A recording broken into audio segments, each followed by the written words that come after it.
Akuafo ya wo mo enye emponche wo Berekum West na tietua wo Berekum Traditional Council panifo adwen won wabo se ekrom ho de emponche nom ne ade no wonye e won sase so no wo mo atietua kire nananom senye ne kwaso no emu nsem enie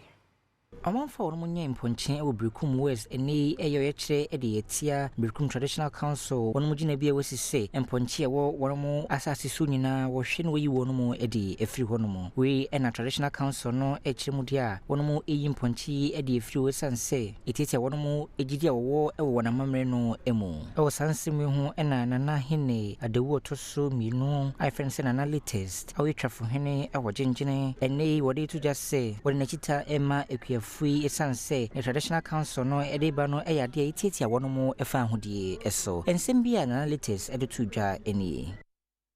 nanwa na metin ka enkrase mo squad bi so mfi Berekum ba abeku ginyini di mo ponche afri ginyini di yin fo nkra so a me so mo ba mo ntokwa yede esi a wo se mantie no mo se ahemfo yin ya humfrim na ahemfo so yi humfrim a asem ba so abisi wa so mo so mo commander so mara DC no team meeting no a yemede hana mpese me ma media 40 ne ya catch Berekum Traditional Council ya catch Berekum Traditional Council he say ya di bia ne mra here aduma yo gyenyene no ha mo se gyenyene no mo tuna amane gyenyene no a campaign na magi se magi ya na se mo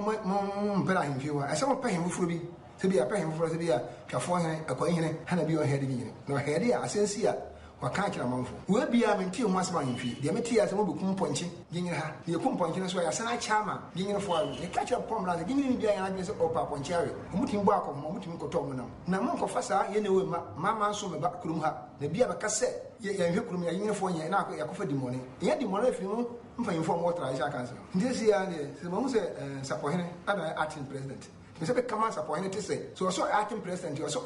ati no ye adwuma ma obi mo so no ye adwuma hontimi ko mo obi kwan se o ma chimponche kurum ha abra hene nyawe a ya ko bia nyawe ti on pese amanso na ere eba Berekum ha se so ni mo ameka kire mo mpese amanso bia aba mo na edina bata ho na gyenyere fo nya wadwene se ye pa ponche ere awe